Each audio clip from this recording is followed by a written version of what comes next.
Good afternoon, everyone. Thank you so much for joining us. My name is Katie Rowley, and I'm with the NOAA Central Library. We're very excited to be hosting today Bob Nadeau. This is the Director of External Affairs in NOAA's Office of Communications. Bob's going to be talking about prioritizing partner engagement through stakeholder analysis. And with that, I'm going to turn it over to Bob. All right, thanks, Katie. Really appreciate it. Appreciate the NOAA Library for giving me the opportunity to speak today. As Katie said, my name is Bob Nadeau, and I'm the Director of External Affairs at the Office of Communications here at headquarters at NOAA. And I want to really thank everybody for joining this webinar today. I know it's, I really appreciate taking time to jump on here. I know it will keep me away from the fridge for at least 30 minutes, so that's a good thing. But hopefully everyone will be able to grab some lunch, sit back and listen in, and really appreciate you taking time. I'd like to give you a little historical context as to why I put this webinar together. I came to NOAA from FEMA about a year ago, and at FEMA I had the great privilege of leading the Intergovernmental Affairs team that engaged with hundreds of stakeholders and had quite a bit of engagement with stakeholder groups that represented many different constituencies, much like many of you do here at NOAA.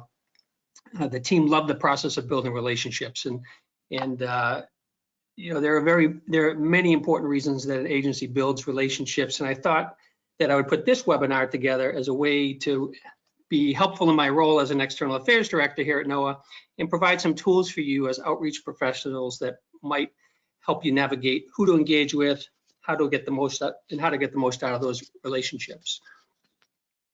First of all, I'd really like to say thank you to the NOAA team. One of the reasons I came to NOAA was my past working relationship that I built with some of you, many in the National Weather Service. And after being here some time, I just have to say how impressed I am with the amount of effort, engagement that goes into relationships across NOAA as a whole.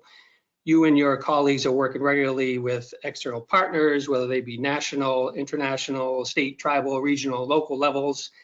And whether you're an outreach specialist or an external affairs director or a public affairs professional or any number of positions that engage with partners or the public, it's really great to see the level of engagement that we that provide opportunities here for input into what we do. And that piece of it is really a critical element of the presentation that I will get into later.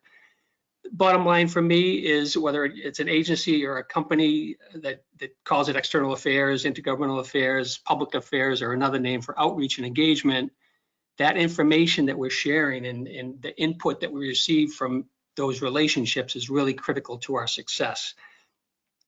And how we determine the stakeholders we work with then is through a process that has a couple different names, but stakeholder analysis, stakeholder mapping, and it can help us determine how we use our time and how successful we can be in getting the most out of those relationships. So let's take a minute to look at how leaders of successful companies view the efforts of engagement and external affairs in their organizations, and more importantly, how they feel those efforts have contributed to their organization's success. I came across a lot of studies and reports on the topic of stakeholder mapping and why it's important to build relationships and how it ties into organizational success. An interesting study that McKinsey did showed that how CEOs and boards of directors look at external affairs in terms of engagement and outreach and messaging, and how it's a critical part of their agenda. And in fact, over 50% of CEOs see it as a top 3 issue or a top priority, and 43% of directors see it that way. And further, the companies that are very active in outreach and engagement are more successful in shaping government policy than those who do not. So if you're engaging with your stakeholders, if you're working with partners regularly, you can better influence outcomes and ultimately success. What's striking to me in this second chart is that companies that are not proactive in external affairs engagement, 48% report that they rarely see success in shaping policy outcomes. And sorry if my Boston accent makes you not understand some of the words that I throw out there, but that was the word rarely.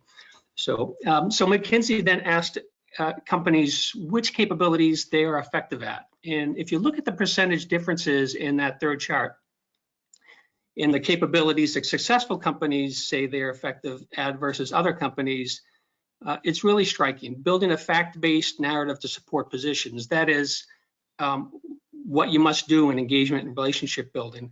Successful companies say they are effective in that capability 31% more than other companies.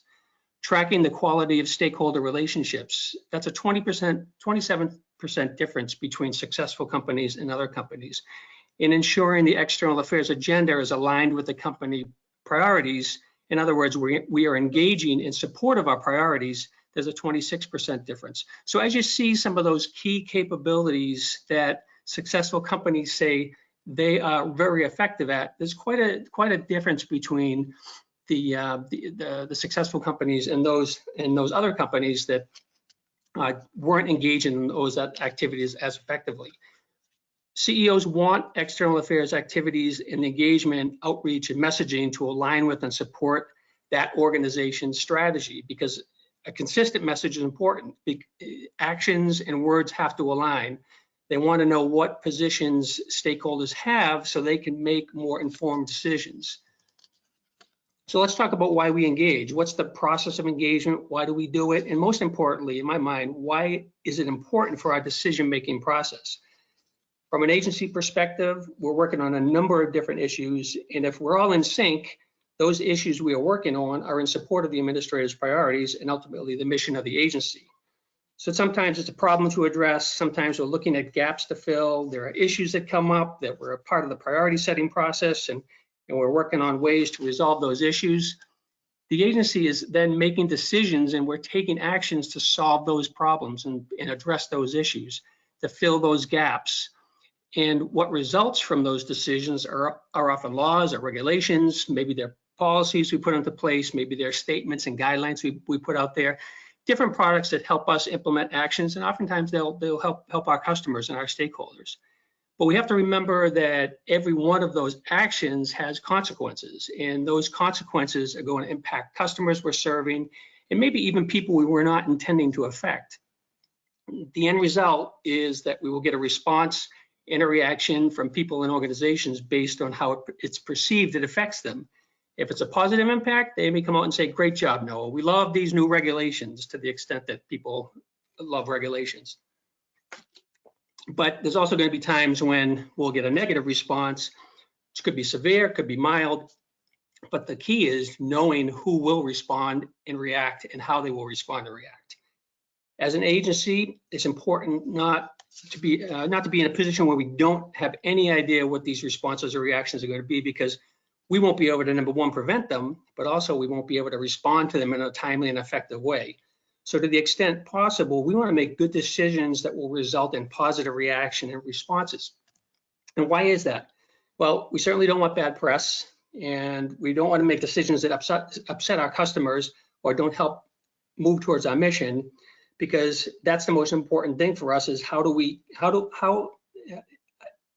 a mission that we are trying to accomplish, and we have numerous equities in every decision that we make to help us get closer to that mission. The decisions we're making, the programs that we're implementing, and the laws that we're supporting, we're doing this for a purpose. We're looking for the best way to implement actions in support of our priorities. So we all know that if you've been working in and out of government, and you probably have realized this, but government organizations are extremely complex, and there's a number of different dynamics to go into every decision that we make.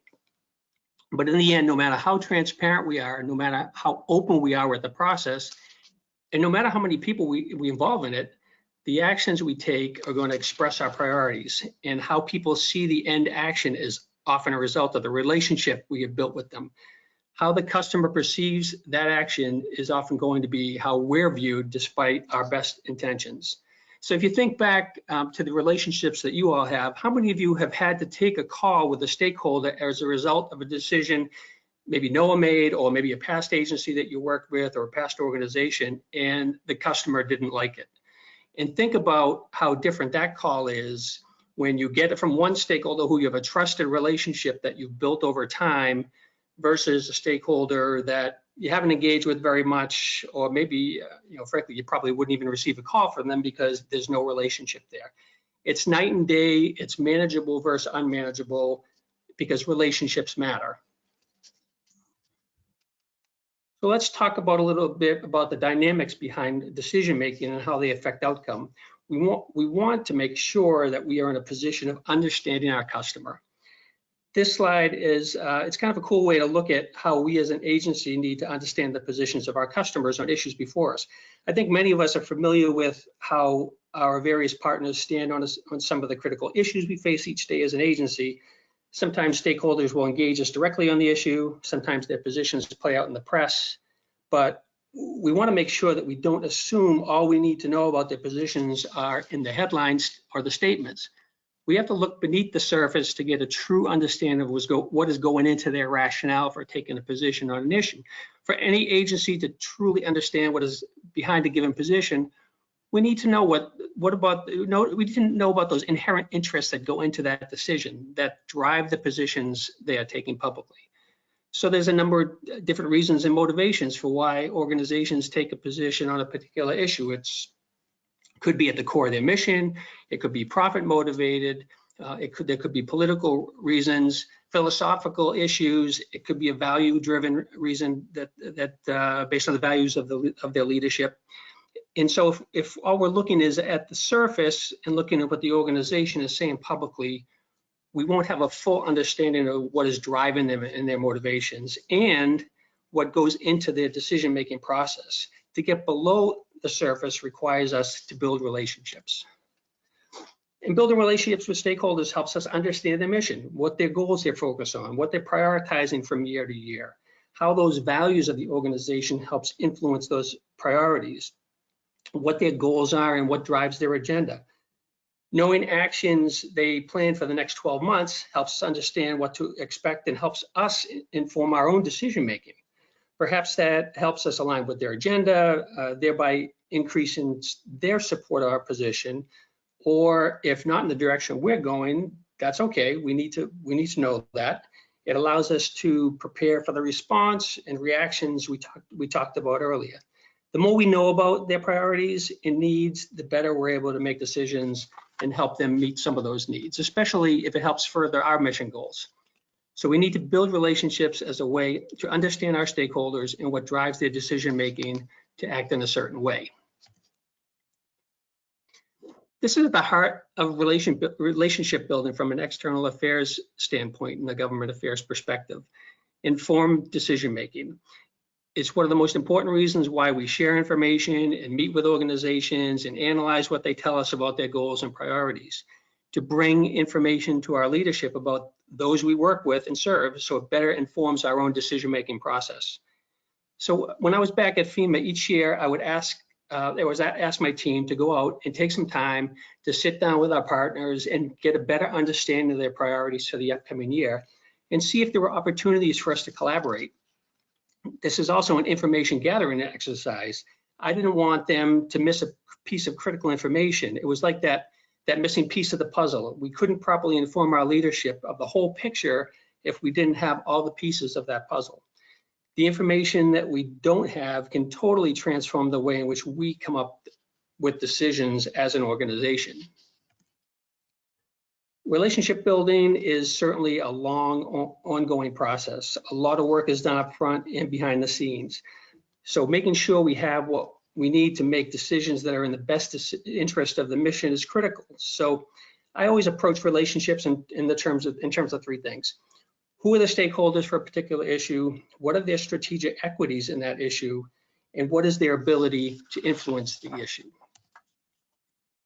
You are all working with a huge number of partners and stakeholders. It's really impressive, the daily outreach that NOAA has as a whole, from governments to nonprofits to the media to the public to community groups, and I'm sure there are lobbyists thrown in there, and vulnerable populations that we work with. And generally, it's those with an interest in the issue, and that's something we need to figure out. So we are prioritizing our time and relationship building. So as we define those stakeholders, the next thing we need to know is what is their level of interest? What are their equities in the issue? How does the issue align with their mission, and is it a priority for them?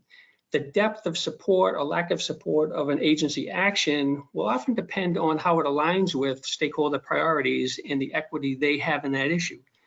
We get to understand that by building relationships, by establishing trust and transparency, by having conversations and making sure that we understand what direction they're going in. These are the building blocks of how we're able to inform each other as an agency and as an organization, and how we build that relationship. It would happen like after my staff would meet with stakeholders in their different portfolios at the beginning of the year, I would ask them, just don't have that as a one-off meeting. Make sure we are regularly sharing information with those partners and give them a heads up on critical announcements where they have equities. This trust building and checking in with the key partners and building that strong foundation in our collaboration, it was key to the decision-making process and information sharing.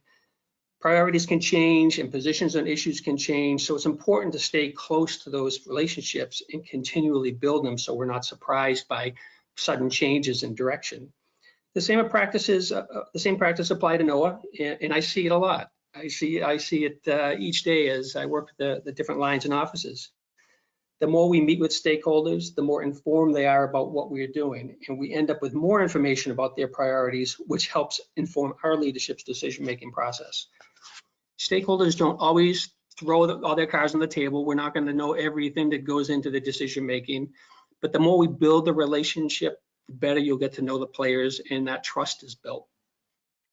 Lastly, it's also critical to look at the level of influence an organization has on the ability to impact an issue.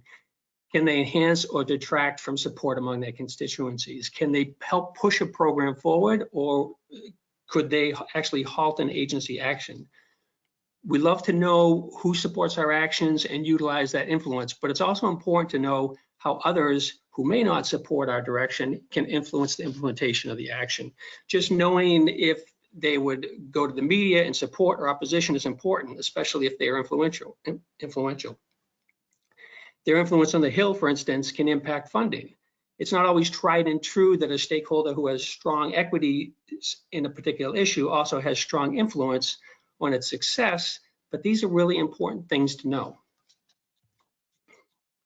In stakeholder analysis, and here's a matrix that's one version of this, and there's also other types of formats that this falls in. But in this kind of stakeholder analysis, I can evaluate the importance of an issue to a stakeholder and the level of influence they have on it, and I can use this matrix to help me in prioritizing my efforts when I'm engaging stakeholders on a particular action.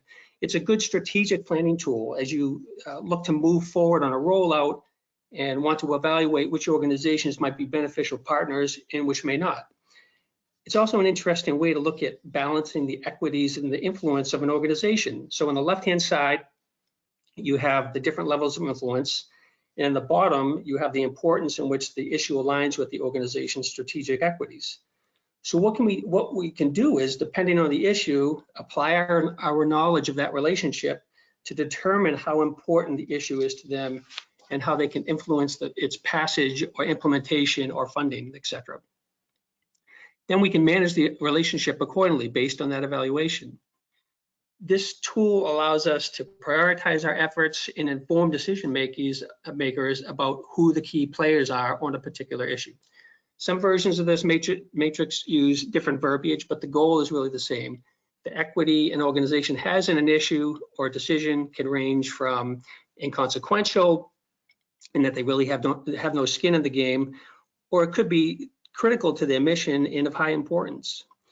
You can also have degrees of importance between each of these extremes. In terms of influence, an organization could have absolutely no influence on the issue. They could be a small organization. They could be new into the particular topic. But whether they think it's important or not, their influence to move the issue is kind of minimal. So you need to look at this matrix overall as you build that relationship. The more you learn and engage with the organization, the better you will become at determining where they sit. The end result is the analysis helps you determine how you need to manage the relationship. A couple caveats though. Well, it's important to understand where you must prioritize relationships and who is really a critical partner for the issue. You never get in the mindset that a relationship doesn't matter just because the stakeholder has little influence or no strategic equity in an issue. That's a huge mistake.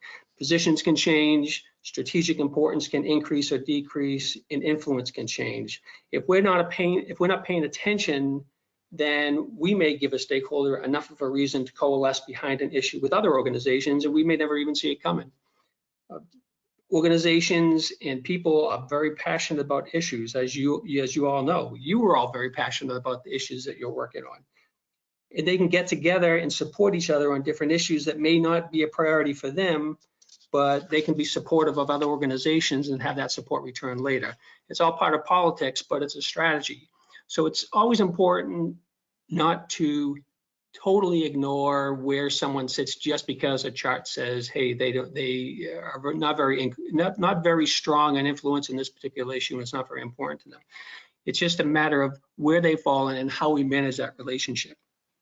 Evaluating where the partner sits on this chart helps us determine how we should manage that relationship. And there are plenty of stakeholders that have the ability to strongly influence an issue, but at the moment, it may be inconsequential to them.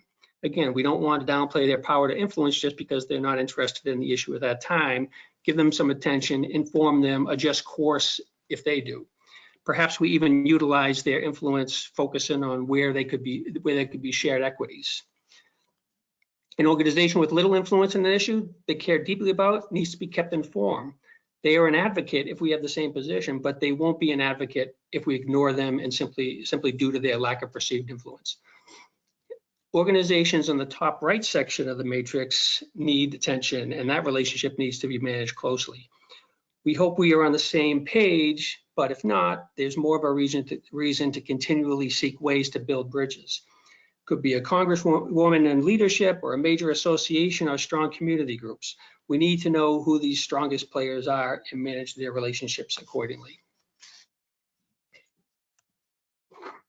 I created this spreadsheet tool as an example. It's an organization that I've worked closely with in the past and which is still an important player with NOAA and the National Weather Service today. Now, the National Emergency Management Association it's a powerful player in the emergency management community and a critical stakeholder.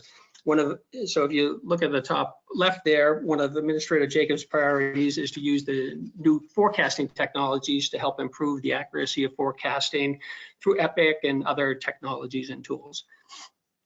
NOAA is doing a lot in this area, and clearly the importance of forecasting to state and local emergency managers is a critical issue.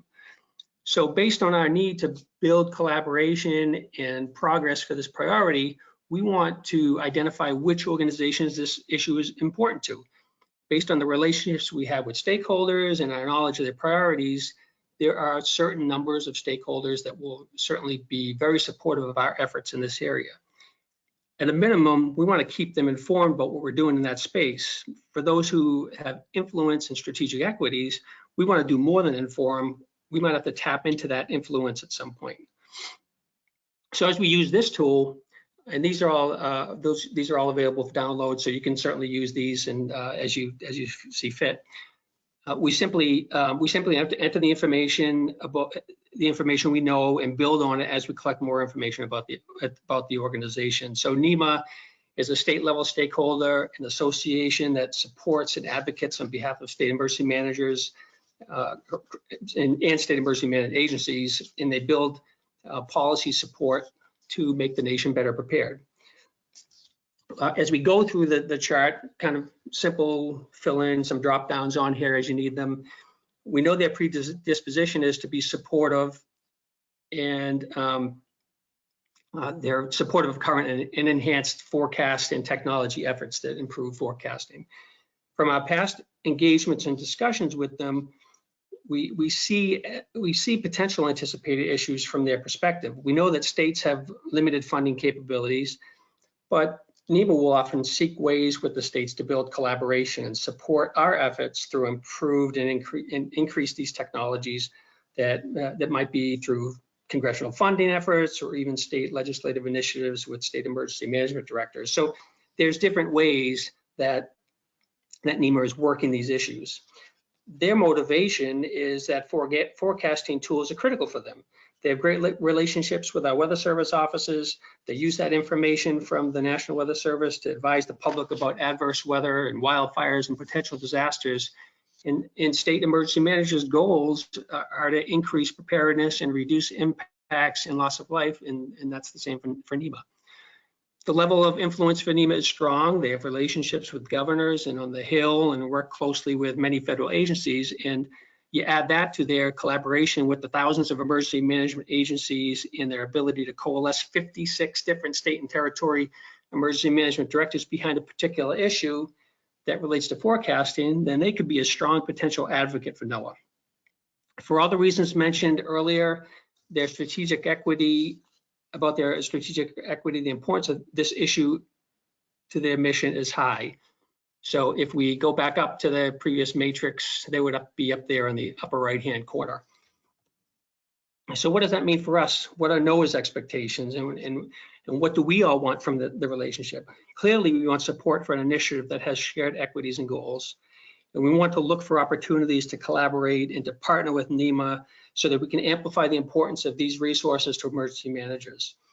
Their input is crucial for our decision-making process, and leadership should know where and what kind of influence and support NEMA provides on this particular issue. When we look at how often we should be engaging, well, again, the matrix shows us that this type of stakeholder, we need to manage them closely. We need to have regular engagement and leverage their strength where we can. So we need to be proactive and continuously engage with NEMA and the state emergency management directors to make sure that we're keeping them informed about what we're doing to improve forecasting.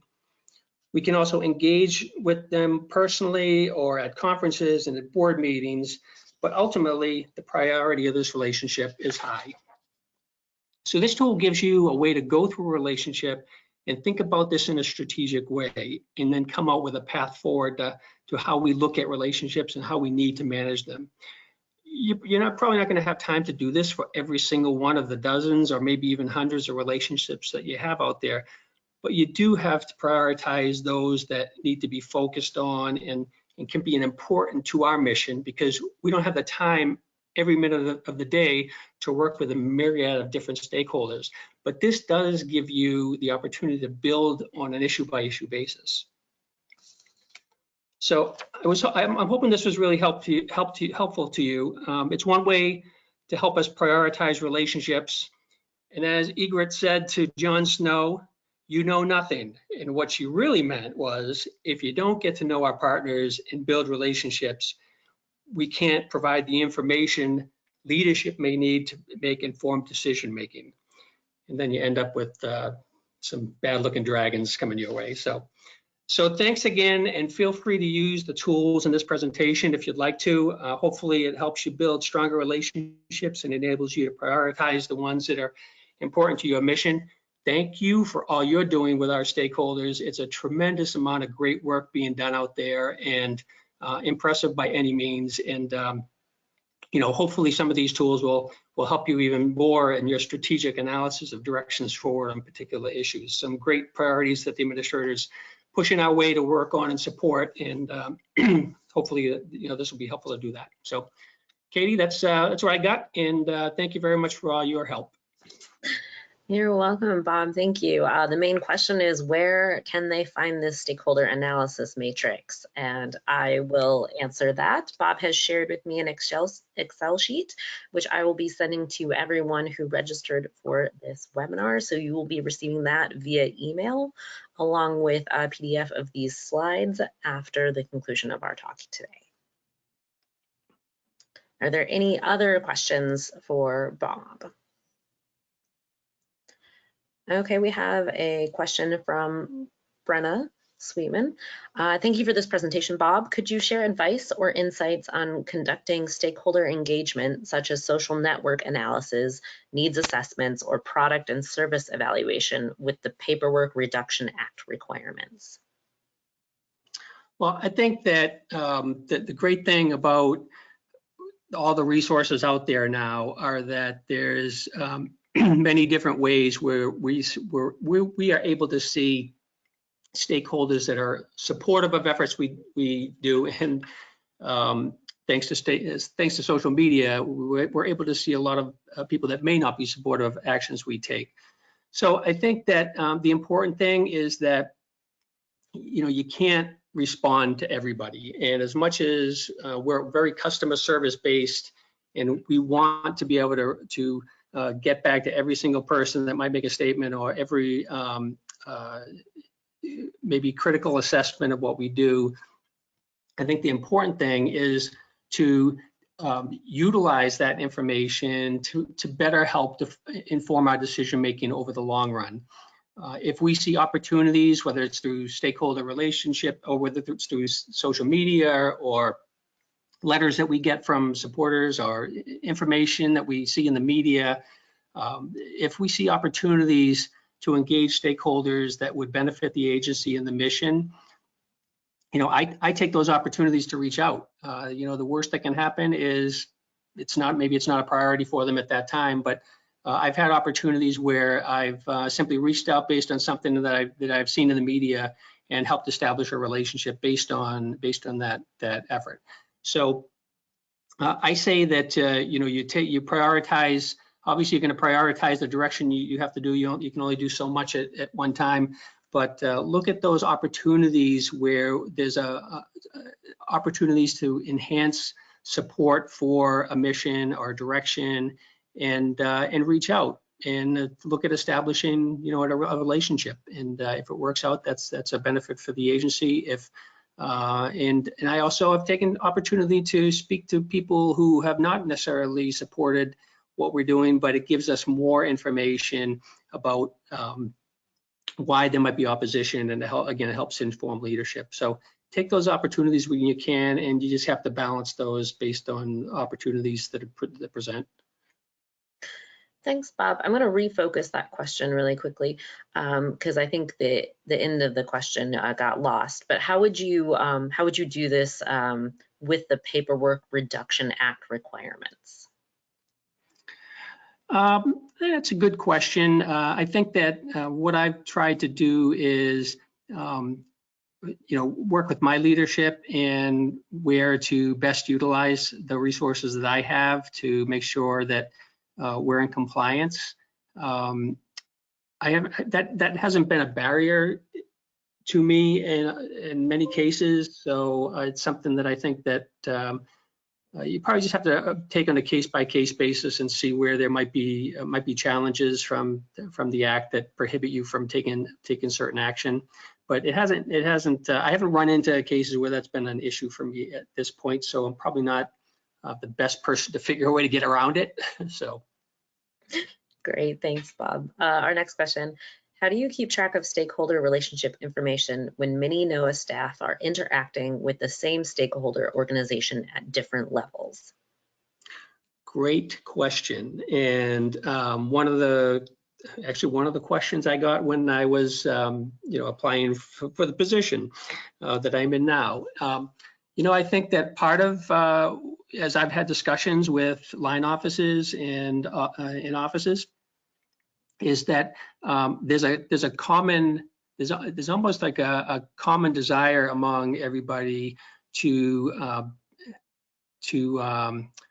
make that process more efficient. So if, for instance, where all different lines are going to a conference and speaking on similar issues, shouldn't there be a process where we can all kind of coordinate and make sure that we're collaborating on that issue so that the message is consistent, and in the opportunity, we're taking the opportunity to come as one agency. And I think that that's similar with the stakeholders that we engage with. The key thing for me is we all want to be saying the same thing. We want to have consistent messaging when we're engaging with stakeholders, regardless of whether I'm speaking from NESDIS or oceans or fisheries. If we're talking to stakeholders, we want to make sure that we're all speaking the same language. So it's important for one of the things that I'm working with with stakeholders, with the different line offices in the PCOs is a tool for some of our major initiatives that we provide common messaging and top line messaging that everybody sees, so if you do engage with a stakeholder on a particular issue, everybody is seeing the same key messages, and we're talking the same language. When you're working on a program where you're working on a program or implementing a grant and you're working with a stakeholder, clearly you're going to have a day-to-day interaction with them, whereas another line or office may not necessarily have as much engagement with that same stakeholder, but that doesn't mean that they don't work with them in another capacity.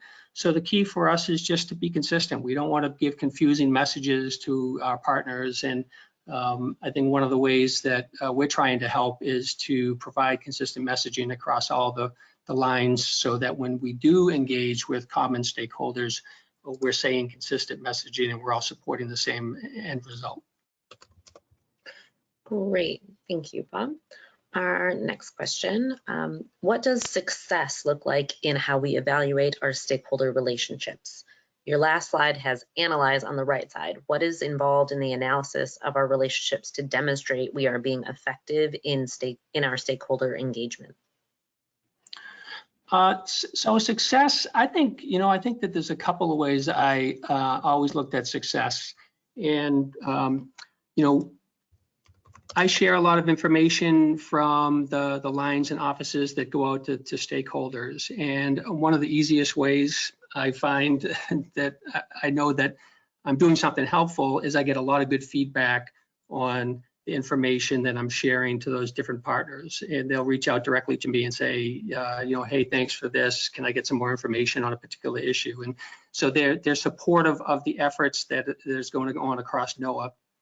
And so I get that direct feedback. Then there's, I meet with stakeholders, and when I sit down with them, I try to get into some of the common areas where we have equities, so that I can, number one, get information from them that helps inform our leadership's decision making, but also see where there might be areas that we need to work on. Maybe there's areas of disagreement. Maybe they have a different direction or priorities that they're working on, or maybe they're working on priorities that we didn't even know they were, that are aligned with what we're doing. So we're able to bring that. I'm able to bring that information back and share that with the line or the office, so that they know that we have a potential stakeholder here that's in support of a direction we're headed. So I think those are important conversations to have, and where we can see a lot of successes.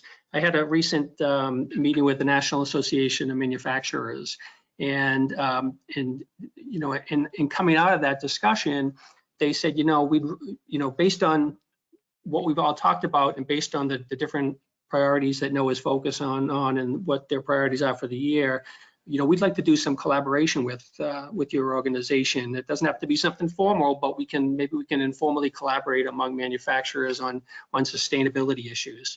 So I look at that as an end result of that outreach and engagement, because I saw that this was an association that had numerous constituencies, were working on sustainability issues, some issues that NOAA was interested in. So I did that outreach, and the result of that was a door open for potential collaboration. So I think those are the kind of wins that I look for. And I think too, when an organization comes to us, like I had during the FCC, the SCC discussions about the auction of spectrum, I had stakeholders come to us, and NOAA was pretty vocal on it at the time about where we stood, and I had stakeholders come to us and say, hey, is there something we can write on your behalf to support NOAA's position? So I look at that as a successful result of a relationship that was built over time. And I think those kind of things are helpful in showing us that we're in the right path, we're in the right direction. And so as you analyze the relationships, I think you look for opportunities like that, where everything doesn't have to be a home run all the time. Sometimes things can just be small ways of knowing that we've established a connection here, and this is something that we can use going forward. Thank you, Bob. We do have a ton of questions, but I'm going to pick maybe a couple more so we can keep everybody on time. So the next question is, relationship building is so critical when developing policy and collaboration, but the value of this skill seems to not be fully recognized. How would you encourage leaders to embrace this skill set more fully and promote it more actively? I think you're right on. I mean, I think that this is something that is something that's emphasized in leadership development courses. So as you go through your professional development opportunities, look for opportunities where there's curriculum that helps focus on relationship building and strategic analysis and strategic development, because these are all things that require strong relationship building. I think that from what I've seen, I think our leadership is certainly open to ensuring that staff receive professional development that helps improve our ability to carry out our mission. So there's clearly an emphasis on relationships throughout leadership here. So now that we just need to take it to that next step and work on building those relationships, maybe in areas where we haven't traditionally focused on. And I think that that's how we open up new opportunities. But clearly, any opportunities for professional development and building stakeholder relationship skills, building engagement skills, building analysis skills so that we can look at relationships and ensure that we're developing skills to analyze them properly about who has influence and how do we determine whether a stakeholder has strategic equities and such. I think those are all very important skills to develop, and the questioner is right on that. Great, thank you. Next question. How do we not burn out our stakeholders when we ask them for their needs, then never address those needs and end up asking again and again? How do we break this cycle? No, that's a good question, and I think that's even a larger perspective on that. Government as a whole provides a lot of information and sends out lots of emails and has tons of conference calls, et cetera, to our partners, and it can result in burnout and or oversaturation, I should say. So I think that one of the keys to this process is you really get to whittle down who are those, what are we going to do in a relationship? There's certain relationships that, based on an analysis of like this that we just talked about, we really need to focus and be close and manage that closely. There's other relationships that we may just need to check in every now and then. That's what I would do with my team, is to say, hey, you don't have to be talking with them every day, but it is important to show the organization that they're not forgotten, and that every quarter or so, you're checking in and making sure that their issues are addressed. And I think that the other question you had there about their issues are not, I think you just have to be open and transparent with our partners. There are some times when funding or legislation just doesn't go through to help support a particular direction or priority that the agency had that would have addressed a stakeholder's interests. And you have to go back to them and just be honest about it. I mean, we're doing, for the most part, we're doing all that we can to address the priorities of the agency. And sometimes things, due to time or funding or other issues, that they just don't happen. So I think most of our stakeholders know that that's the nature of government, and we do what we can to help address the different priorities as we can. But I think that it's just a matter of being open and transparent with them, and it's not always going to be perfect, and there's going to be some hard feelings sometimes. But I think that that's the importance of building a trusting relationship, is they know when we're BSing them and when we're not, and we're being open and transparent. I think that's the important thing. Great. Last question I'm going to grab. Are you available for consult with individual offices? Sure, anytime. I want to support everyone. So however I can support, if I don't have the answer, I will tell you I don't have the answer. If I can do something to help support or help build a relationship or what have you, that, yeah, definitely reach out and let me know. Great. Thank you, everyone. I'm going to respect everyone's time and our 15 minutes of questions. There were a ton of questions left over, and I will pass those along to Bob, and he can reach back with you offline. Thank you, everyone, for joining us. Thank you, everyone. Keep doing what you're doing. Also, this has been recorded and will be posted on the library's YouTube channel. Thank you.